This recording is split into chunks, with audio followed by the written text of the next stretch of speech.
So the word I want to talk about today is infomaniac. And this term has been in use since 1970s, more so since 1980s. So it's relatively a new concept, a modern term. And basically infomaniac is someone who has infomania, a mania for information, an obsession to keep up with online news, but also emails, Twitter feed, social media platforms. I think there are two layers that we need to unpack here. The first is an obsession or a desire, an eagerness to keep up with what's going on in the world. And because so much is happening in the world, there's a constant need to check and check again and check again. Yeah. But the second layer is also a constant need to see what people are saying about us. So there's a personal aspect to it. There's a narcissistic aspect to infomania as well. And I want to focus on this term. I have realized that in certain dictionaries, in some platforms, the term is also defined or described as an eagerness or enthusiasm for knowledge. And this is a description that I want to challenge, that I want to disagree with. And in order to explain this better, I want to make a distinction between information, knowledge, and wisdom. I think these three concepts are completely different things, and they cannot be used interchangeably. So if you're an infomaniac, I don't think that means you are interested in knowledge. You're interested in information, endless information. But I want to take a step further, and I want to say it's a fast consumption of information. So we need to understand the differences, the subtleties between these concepts. Information is based on speed and fast consumption. And basically it's snippets of data, snippets, morsels of data or facts that we're talking about here. Whereas knowledge is something else altogether. I think knowledge requires us to slow down. You cannot rush knowledge. If we're talking about proper knowledge, we have to slow down in order to arrive at proper knowledge. And for that, we need books, we need investigative journalism, we need in-depth analysis, we need to process what we're reading. And then ultimately, wisdom is something else altogether.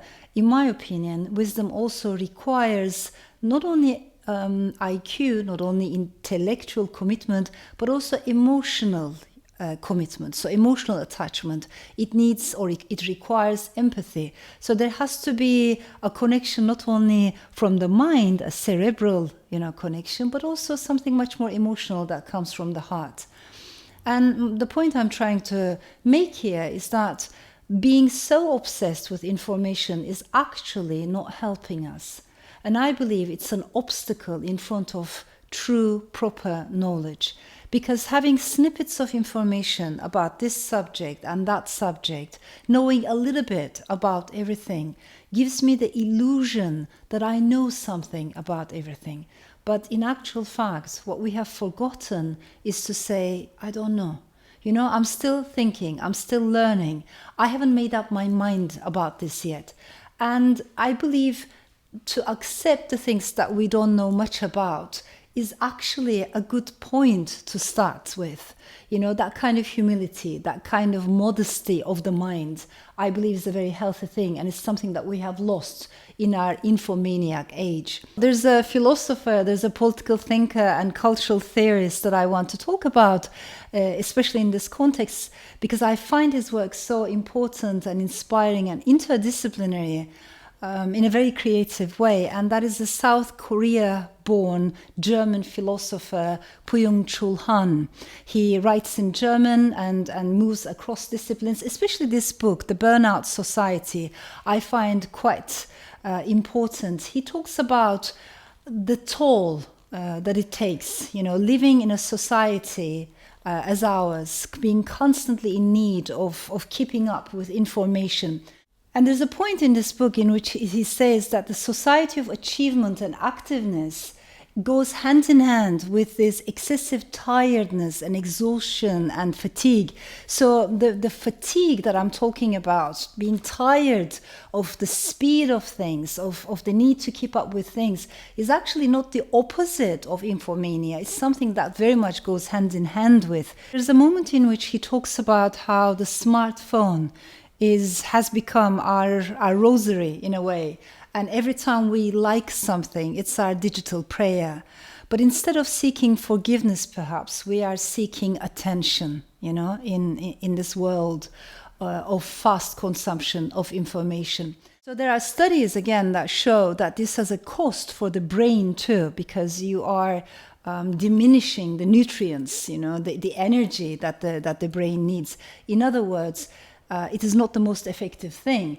And yet, because we're so obsessed with doing so many things in the most fastest way possible at the same time and consuming things, we have become unsatisfied deep inside. I believe the obsession with information is not helping us at all. And there's also one very serious side effect of infomania, and that is apathy. Because after a while, if we keep consuming information day after day, week after week, month after month, after a while it becomes so tiring, it becomes so exhausting.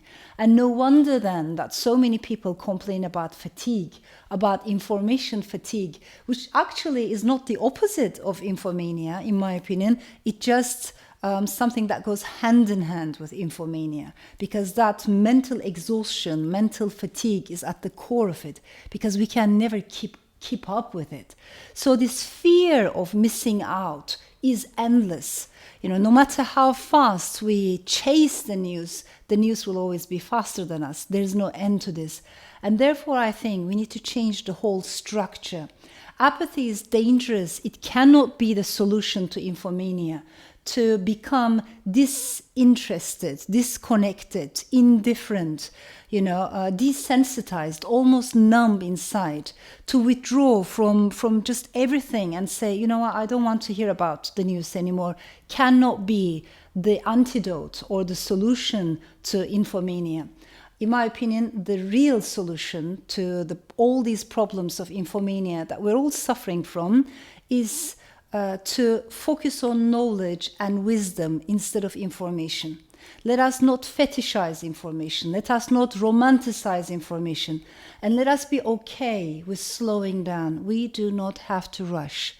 And we need to understand that having snippets of information doesn't necessarily make us knowledgeable about that subject. And it's okay to say sometimes, I don't know, I'm learning, I'm still thinking, I'm on a journey, I'm a learner. These are actually good things, in my opinion. So let us put more emphasis on knowledge, let us put more emphasis on wisdom, but also let us please be aware of the many dangers of infomania for our minds, for our souls, both individually and collectively.